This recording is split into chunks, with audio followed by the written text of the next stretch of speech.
Assalamualaikum warahmatullahi wabarakatuh dan selamat sejahtera. Baiklah, pada hari ini kami akan membentangkan tugasan kedua untuk kursus profesional keguruan. Tajuk yang kami pilih ialah penyalahgunaan media sosial dalam pendidikan oleh kalangan guru. Pembentangan ini akan dilakukan oleh saya sendiri, Hazwani binti Zahari, disusuli dengan rakan pembentang yang lain, Nur Kamil Naim dan juga Nora Azira Tamuzi. Baiklah, saya akan teruskan pembentangan ini dengan subtopik pengenalan terlebih dahulu. Seorang guru bukan sekadar pendidik tetapi juga menjadi role model kepada pelajar mereka. Di zaman yang moden ini, penggunaan digital semakin meluas dalam kalangan masyarakat, tidak terkecuali oleh individu yang bergelar seorang guru. Guru biasanya menggunakan platform seperti WhatsApp, Facebook, TikTok dan juga Instagram untuk berkomunikasi dengan pelajar mereka, berkongsi bahan pembelajaran serta berinteraksi dengan rakan sekerja mereka. Namun, tanpa kawalan dan kesedaran etika, penyalahgunaan media sosial oleh guru boleh mencetuskan pelbagai isu. Apakah isu tersebut? Yang pertama, penyebaran maklumat sulit pelajar tanpa kebenaran. Yang kedua, interaksi tidak profesional antara guru dan pelajar. Yang ketiga, penyiaran kandungan yang tidak sesuai seperti komen negatif tentang sekolah atau murid mereka. Dan yang keempat, pelanggaran privasi dan keselamatan data pendidikan. Kita boleh lihat menurut Kod Etika Perguruan KPM tahun 1988, seorang guru perlulah menjaga imej dan integriti profesional mereka dalam setiap aspek, termasuklah dalam talian. Namun, penyalahgunaan media sosial oleh guru semakin membimbangkan sekarang ni. Contohnya apa? Berkongsi maklumat sulit pelajar tanpa kebenaran. Ianya melanggar Akta Perlindungan Data Peribadi 2010. Yang kedua, menghantar mesej tidak profesional kepada pelajar. Ini boleh mencetuskan salah faham dan salah laku seorang guru. Dan yang ketiga, meluahkan isu sekolah secara terbuka di media sosial. Ianya sangatlah salah kerana melanggar Kod Etika Guru yang menekankan disiplin serta kesetiaan kepada organisasi masing-masing. Baiklah, pembentangan kali ini akan merangkumi 4 aspek. Yang pertama, menganalisis pandangan pakar mengenai penyalahgunaan media sosial oleh guru. Yang kedua, mengenal pasti punca utama yang menyumbang kepada isu ini. Yang ketiga, membincangkan implikasi terhadap pembelajaran digital dan juga profesion seorang guru. Dan yang keempat, kami akan menerangkan cadangan langkah penyelesaian berdasarkan dasar dan perundangan yang sedia ada. Untuk memahami lebih lanjut tentang isu ini, kami telah menemubual 3 pakar dalam bidang pendidikan. Yang pertama dari Puan Nur Aini binti Rahim yang merupakan guru senior Bahasa Melayu SMJK Chanwa Seremban. Yang kedua, Ketua Panitia Puan Latifah binti Sharif dari SMK Serting Hili Complex dan juga Puan Jarnawati binti Jaafar yang merupakan Kaunselor Sekolah Menengah Kebangsaan Seri Pepatih. Penyalahgunaan media sosial oleh guru bukan lagi satu isu yang kecil. Ia telah mendapat perhatian arus perdana dan juga pihak berkuasa kerana memberi kesan yang besar kepada profesional guru dan juga sistem pendidikan. Jadi berikut merupakan beberapa kes yang dilaporkan dalam keratan akhbar yang menunjukkan realiti isu ini di sekolah-sekolah Malaysia. Mari kita lihat. Yang pertama, keratan dari Astro Awani yang bertajuk Kes Guru Jadikan Murid Konten Media Sosial.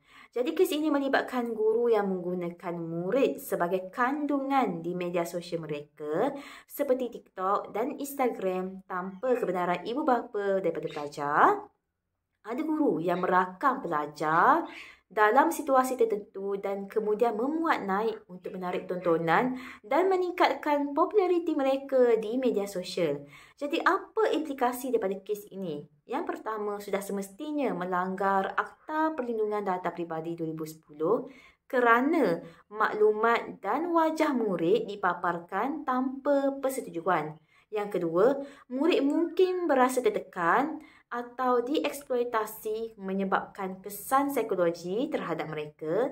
Dan yang ketiga, dapat menjejaskan imej guru kerana masyarakat melihat mereka lebih mengejar populariti berbanding menjalankan tugas sebagai pendidik.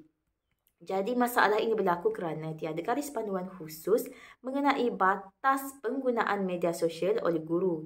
Guru mungkin tidak berniat buruk, tetapi mereka kurang kesedaran tentang kesan jangka panjang terhadap murid dan profesional keguruan.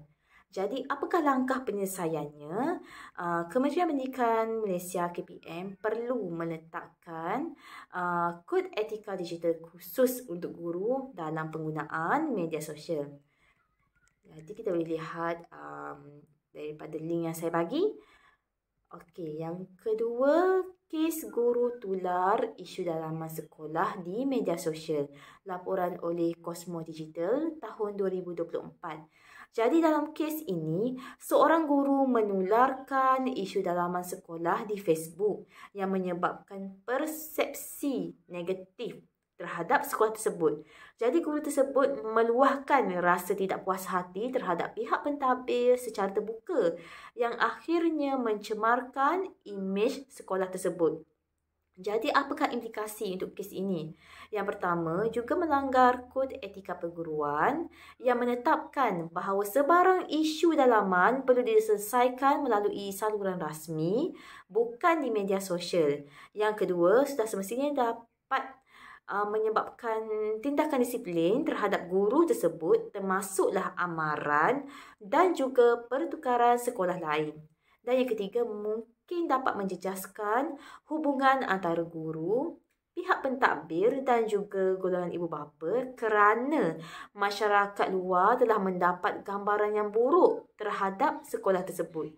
Jadi kes ini menunjukkan bahawa guru mungkin kekurangan saluran rasmi untuk menyuarakan pendapat mereka, menyebabkan mereka memilih media sosial sebagai tempat untuk mereka meluah. Walaupun hak kebebasan bersuara itu ada, guru masih perlu menjaga integriti dan profesional agar tidak menjejaskan imej sekolah mereka. Jadi apakah langkah penyelesaian? Bagi saya, pihak sekolah perlulah menyediakan saluran komunikasi dalaman yang lebih baik untuk guru supaya mereka dapat meluahkan isu dan ketidakpuasan hati dengan menggunakan saluran yang betul. Yang kedua, guru perlu mendapat bimbingan tentang cara menyuarakan pendapat secara profesional tanpa mencemarkan imej guru tersebut sendiri dan juga mencemarkan imej nama baik sekolah. Itu sahaja, dan mari kita lihat kepada topik utama kita, iaitu pandangan pakar yang telah kami temubual untuk menjawab beberapa soalan yang kami. Baiklah, ini merupakan soalan yang telah kami guna untuk sesi temubual bersama 3 pakar, iaitu guru kaunseling, ketua panitia bahasa Melayu dan juga guru senior bahasa Melayu. Soalan ini bertujuan untuk mendapatkan pandangan mereka mengenai penyalahgunaan media sosial dalam kalangan guru serta apakah kesannya dalam profesional keguruan. Jadi kita akan lihat satu persatu. Baiklah, untuk soalan yang pertama, bagaimana tahap kesedaran guru terhadap etika penggunaan media sosial dalam konteks pendidikan? Jadi kita lihat jawapan setiap daripada pakar yang telah kami temubual. Dari guru kaunseling, beliau menyatakan bahawa kesedaran guru terhadap etika penggunaan media sosial masih berada pada tahap sederhana. Walaupun ramai guru tahu batas profesional, terdapat juga yang secara tidak sedar telah melanggar etika yang ditetapkan, seperti berkongsi kandungan tidak sesuai atau memberikan komen negatif tentang pelajar dan sekolah secara terbuka di media sosial. Jadi ini menunjukkan perlunya peningkatan kesedaran melalui latihan khusus supaya guru memahami batasan dan tanggungjawab mereka dalam penggunaan media sosial. Jadi pada pendapat saya, isu ini bukan sahaja berkaitan dengan kesedaran tetapi juga sikap guru itu sendiri dalam membezakan antara urusan peribadi dan profesional. Walaupun latihan boleh membantu, tetapi sikap tanggungjawab dalam menggunakan media sosial itu adalah sangat penting dan paling utama. Oleh itu, setiap guru harus sentiasa menilai kandungan yang ingin dikongsikan agar tidak melanggar etika keguruan. Jadi kita lihat kepada jawapan Ketua Panitia Bahasa Melayu. Menurut beliau, ramai guru menggunakan media sosial tanpa menyedari bahawa setiap tindakan mereka boleh memberikan kesan kepada imej profesional. Contoh, ada guru yang berkongsi bahan pengajaran tanpa menyemak kesahihan yang membolehkan pelajar itu keliru. Yang mana ini sangatlah tidak boleh dipandang remeh. Jadi ini membuktikan bahawa latihan literasi digital yang lebih menyeluruh perlu diberikan kepada guru agar mereka lebih berhati-hati dalam berkongsi maklumat di media sosial.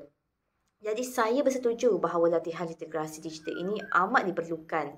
Tetapi pada masa yang sama, guru perlu mempunyai sikap proaktif dalam menilai kesahihan sesuatu maklumat sebelum dikongsikan kepada masyarakat. Dengan cara ini, media sosial boleh menjadi alat pendidikan yang lebih berkesan tanpa menjejaskan kualiti ilmu yang disampaikan kepada pelajar. Jadi terlihat daripada jawapan guru senior Bahasa Melayu, beliau berpendapat bahawa sesetengah guru masih melihat media sosial sebagai ruang peribadi dan tidak sedar bahawa tingkah laku mereka boleh mempengaruhi kredibiliti mereka sebagai pendidik. Jadi ada guru yang terlalu terbuka berkongsi pendapat politik atau peribadi yang boleh menimbulkan kontroversi. Oleh itu, kesedaran bahawa media sosial bukan sekadar platform peribadi tetapi juga mencerminkan profesional seorang guru perlulah ditanam dalam setiap kalangan pendidik. Jadi saya berpandangan bahawa pihak pentadbir sekolah juga penting dalam memberi peringatan kepada guru mengenai batas penggunaan media sosial. Mungkin pihak sekolah boleh mengadakan satu sesi taklimat yang mana setiap guru ini haruslah memahami kesan tingkah laku mereka dalam penggunaan digital sekiranya mereka tidak menggunakan media ini dengan jalan yang betul. Kita lihat pula pada soalan yang kedua, adakah penyalahgunaan media sosial oleh guru semakin meningkat dan apakah bentuk penyalahgunaan yang sering berlaku? Jawapan dari guru kaunseling, beliau mengesahkan bahawa kes penyalahgunaan media sosial oleh guru semakin meningkat. Bentuk penyalahgunaan ini yang sering berlaku termasuklah penyebaran maklumat sulit pelajar, komen negatif terhadap sekolah ataupun rakan sekerja mereka sendiri serta interaksi yang terlalu peribadi dengan pelajar. Jadi ini membuktikan bahawa pemantauan lebih ketat dan tindakan disiplin yang tegas perlu dilaksanakan untuk menangani masalah itu. Jadi kalau pendapat saya sendiri, pemantauan sahaja tidak mencukupi. Sebaliknya, perlu ada hukuman yang jelas dan setimpal terhadap guru yang melanggar etika digital. Dengan adanya tindakan tegas ini, ia mungkin dapat memberi kesedaran kepada guru-guru lain yang mana mereka menyalahgunakan juga media ini. Jadi, mereka akan lebih berhati-hati dalam menggunakan media sosial. Okey, dari Ketua Panitia dan juga guru senior, mereka berkongsi pendapat yang sama, iaitu salah satu bentuk penyalahgunaan yang paling ketara ialah perkongsian maklumat tanpa menyemak kesahihannya terlebih dahulu.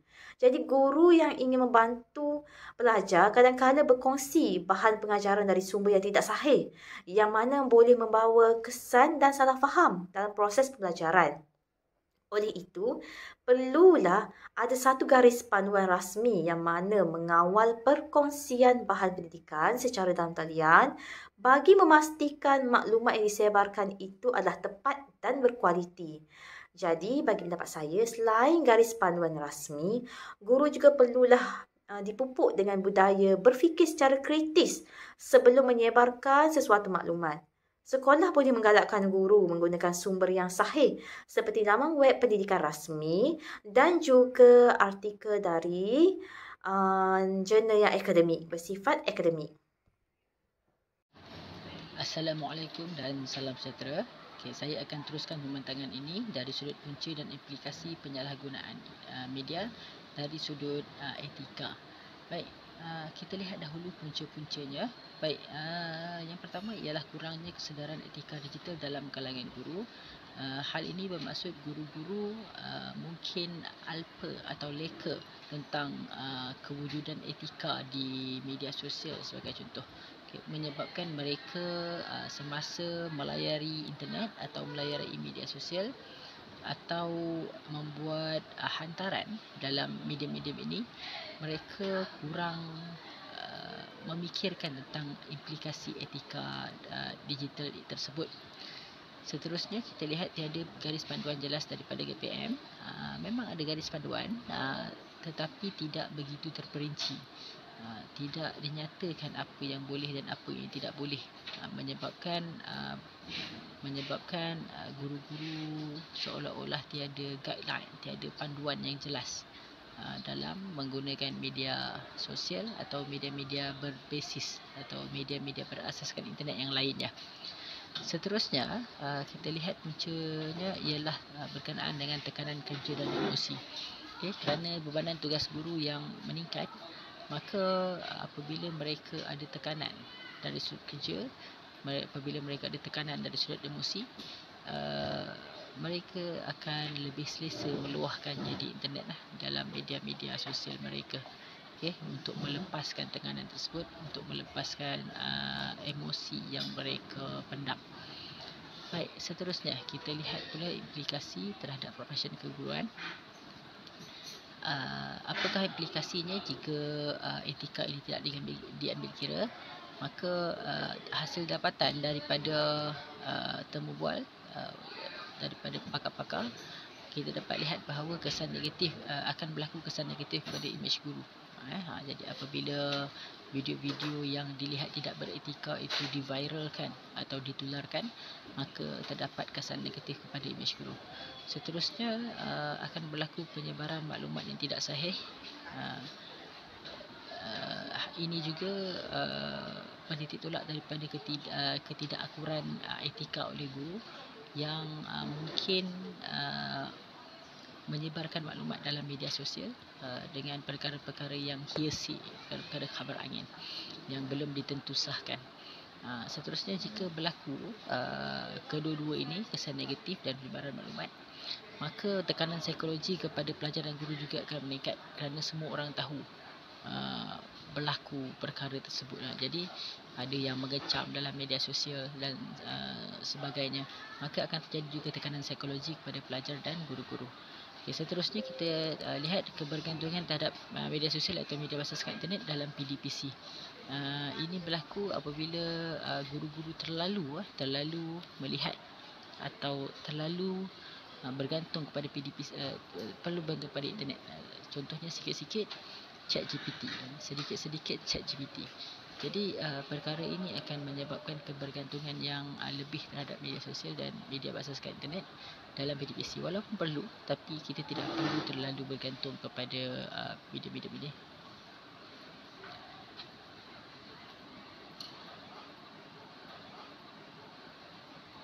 Baik, kita lihat seterusnya punca dan implikasi penyalahgunaan media. Yang pertama, cadangan penyelesaian yang diberikan oleh pakar-pakar yang bertemu bual. Yang pertama, kita perlu ada latihan profesionalisme digital, bengkel dan sebagainya. Pelbagai anjuran, mungkin anjuran PPD, mungkin anjuran JPN atau mungkin anjuran KPM sendiri. Seterusnya kita lihat penguatkuasaan garis panduan oleh sekolah. Ini sekolah yang menentukan apa yang boleh dan apa yang tidak boleh dalam sekolah tersebut. Ini perlu ada kesedaran daripada pengetua lah. Dan akhir sekali pembuatan kempen kesedaran etika digital. Perlu disebarluaskan tentang etika dalam penggunaan media sosial ini di sekolah-sekolah. Itu saja, saya serahkan kepada pembentang yang seterusnya. Seterusnya, saya akan menyambung perkara-perkara lain, iaitu cabaran. Kita lihat kepada cabaran. Apakah soalannya? Apakah cabaran dalam mengawal sela aktiviti guru di media sosial tanpa melanggar hak kebebasan bersuara? Mengawal sela aktiviti guru di media sosial adalah cabaran yang kompleks kerana ia melibatkan aspek etika, undang-undang serta hak kebebasan bersuara yang dijamin dalam perlembagaan. Menurut pakar iaitu guru kaunseling, memberi respon bahawa guru perlu pandai menentukan sempadan antara hak kebebasan bersuara dan etika profesionalisme. Contohnya, hak kebebasan bersuara ini merupakan hak asasi setiap individu, termasuklah kita sebagai guru. Walau bagaimanapun, sebagai penjawat awam yang memainkan peranan dalam mendidik generasi muda, guru juga tertakluk kepada etika dan disiplin profesion perguruan. Guru juga berhak untuk menyuarakan pendapat berkaitan isu pendidikan, sosial dan politik. Seterusnya, guru juga boleh menggunakan media sosial untuk berkomunikasi dengan rakan sekerja dan masyarakat. Dan juga boleh berkongsi bahan pendidikan secara dalam talian. Namun, guru juga bertanggungjawab untuk tidak menghina atau merosakkan reputasi organisasi pendidikan. Guru juga tidak boleh menyebarkan maklumat yang boleh mencetuskan kekeliruan atau ketegangan dalam masyarakat. Guru juga tidak melibatkan diri dalam aktiviti yang boleh mencemarkan imej profesion perguruan.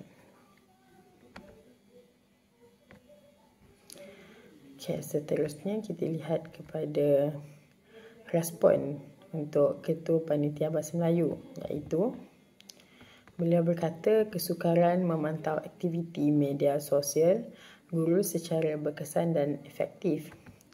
Yang mana media sosial adalah platform peribadi yang memberikan kebebasan kepada pengguna untuk berkongsi pendapat dan maklumat. Namun, apabila guru membuat hantaran yang bercanggah dengan nilai profesionalisme, ia juga boleh menimbulkan isu disiplin. Cabaran utamanya ialah tiada sistem pemantauan yang sistematik, yang mana sekolah atau pihak berkuasa pendidikan tidak mempunyai alat atau kaedah rasmi untuk menilai aktiviti media sosial guru tanpa melanggar hak privasi mereka. Kemudian, sempadan antara kehidupan peribadi dan profesional, yang mana guru juga merupakan individu yang berhak mempunyai kehidupan peribadi. Jadi, jika mereka menggunakan akaun peribadi untuk berkongsi pendapat, adakah ia boleh dianggap sebagai satu kesalahan profesional? Kemudian, maklumat boleh dimanipulasikan oleh pihak tertentu, yang mana sesetengah hantaran yang dibuat oleh guru mungkin diubah suai, disalah tafsir atau dipetik di luar konteks, yang menyebabkan salah faham dan implikasi disiplin yang tidak wajar. Kita lihat kepada pandangan guru senior Bahasa Melayu, iaitu beliau berkata agak sukar untuk menangani kes penyalahgunaan media sosial tanpa tindakan berlebihan. Yang mana kita boleh lihat terdapat kes di mana guru dikenakan tindakan disiplin kerana menyuarakan pendapat atau berkongsi kandungan yang kontroversi walaupun tiada niat untuk mencetuskan ketegangan. Contoh kes yang boleh mencetuskan kontroversi, yang mana seorang guru yang mengkritik dasar pendidikan secara terbuka di media sosial. Kedua, seorang guru yang berkongsi pandangan politik peribadi yang mungkin tidak sehaluan dengan pihak tertentu. Dan yang terakhir, seorang guru yang memuat naik gambar atau video aktiviti sekolah tanpa kebenaran walaupun tanpa niat buruk. Jadi, tindakan yang terlalu keras atau tidak adil boleh menyebabkan guru takut untuk berkongsi pandangan mereka walaupun dalam ruang akademik yang sihat. Seterusnya, melemahkan semangat guru untuk menggunakan media sosial secara produktif. Dan akhirnya, guru juga akan menimbulkan persepsi negatif dalam kalangan masyarakat bahawa guru tidak mempunyai hak bersuara. Isu yang seterusnya, penambahbaikan dan cadangan, yang mana soalannya berbentuk apakah peranan latihan dan kursus profesional dalam membantu guru memahami batasan penggunaan media sosial. Kita boleh lihat latihan dan kursus profesional memainkan peranan penting dalam meningkatkan kesedaran guru mengenai etika dan perundangan berkaitan penggunaan media sosial dalam pendidikan.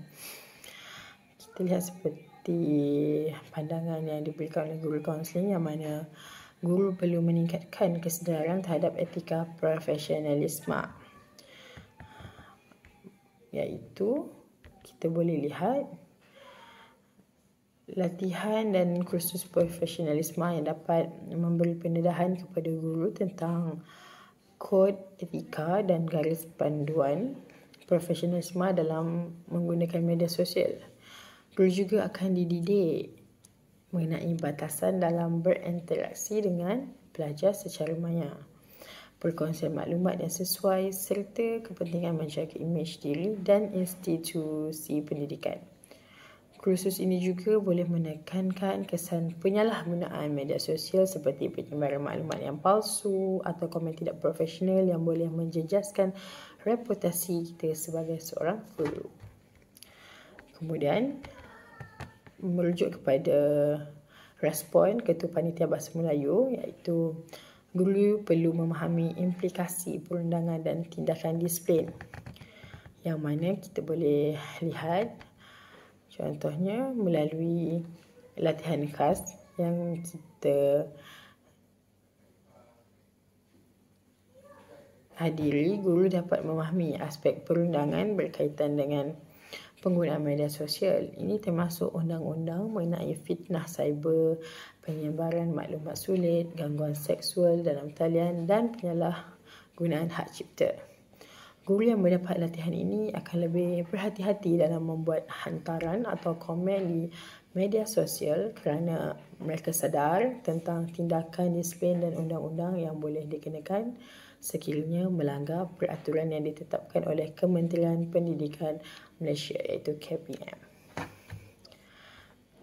Seterusnya, kita lihat kepada respon guru senior Bahasa Melayu, yang mana beliau mengatakan guru dapat meningkatkan kemahiran dalam menggunakan media sosial secara produktif. Okey, mari kita lihat. Okey. Selain mengelakkan penyalahgunaan kursus profesional, juga dapat mendidik guru tentang cara menggunakan media sosial sebagai alat pendidikan yang efektif. Guru boleh belajar mengenai kaedah membina bahan pembelajaran digital yang menarik, menggunakan platform media sosial secara interaktif untuk berkomunikasi akademik, serta memanfaatkan teknologi untuk pengajaran dan pembelajaran jarak jauh ataupun PDPR. Dengan pemahaman ini, guru akan lebih berdisiplin dalam penggunaan media sosial dan tidak menyalahgunakannya untuk perkara yang tidak berkaitan dengan profesion keguruan mereka. Itu soalan untuk penambahbaikan dan cadangan, yang mana bagaimana teknologi boleh dimanfaatkan untuk memantau dan mengawal penggunaan media sosial dalam kalangan guru tanpa melanggar hak kebebasan bersuara. Iaitu penggunaan teknologi untuk memantau dan mengawal aktiviti media sosial juga guru perlu dilaksanakan dengan seimbang agar tidak melanggar hak kebebasan bersuara mereka. Okey, kita boleh lihat respon bagi guru kaunseling sama dengan guru senior Bahasa Melayu, iaitu mereka menyatakan mewujudkan sistem pemantauan berasaskan kecerdasan buatan AI secara automatik. Okey, apa itu yang kita boleh lihat? Teknologi kecerdasan buatan AI ini boleh digunakan untuk menganalisis dan menapis kandungan yang dimuat naik oleh guru di platform media sosial tanpa perlu pemantauan manusia yang berlebihan. Yang mana sistem AI boleh mengesan kata kunci sensitif atau kandungan yang melanggar etika dan memberi amaran kepada guru sebelum mereka menyiarkannya secara terbuka. Dengan cara ini, kebebasan bersuara masih terjamin, tetapi guru akan lebih berhati-hati dalam perkongsian mereka di media sosial kerana mendapat peringatan awal sebelum tindakan diambil. Seterusnya, respon untuk Ketua Panitia Bahasa Melayu pula menyatakan membangunkan garis panduan digital dan aplikasi kawalan kendiri. Mari kita lihat contohnya apa yang beliau katakan. Teknologi boleh dimanfaatkan dengan menggunakan aplikasi atau portal khas yang membolehkan guru menilai sendiri kandungan yang sesuai atau tidak sebelum disiarkan ke media sosial. Aplikasi ini boleh memberikan markah atau status risiko terhadap sesuatu hantaran, memberi cadangan untuk penambahbaikan atau mengingatkan guru tentang garis panduan KPM itu sendiri berkaitan penggunaan media sosial. Dengan pendekatan ini, guru masih bebas bersuara tetapi dalam lingkungan yang lebih bertanggungjawab dan beretika. Untuk penambahbaikan dan cadangan ialah apakah saranan anda kepada guru bagi memastikan mereka menggunakan media sosial secara beretika dan profesional? Penggunaan media sosial dalam kalangan guru perlu dikawal dengan baik bagi memastikan ia tidak menjejaskan imej profesion perguruan, kredibiliti individu serta hubungan dengan pelajar dan masyarakat. Kita lihat respon bagi guru kaunseling. Beliau mengatakan guru perlu sentiasa mematuhi garis panduan dan etika profesionalisme. Mari kita lihat dengan lebih terperinci apa yang beliau katakan. Guru perlu sentiasa mematuhi garis panduan yang ditetapkan oleh KPM serta kod etika profesionalisme perguruan dalam setiap interaksi mereka di media sosial.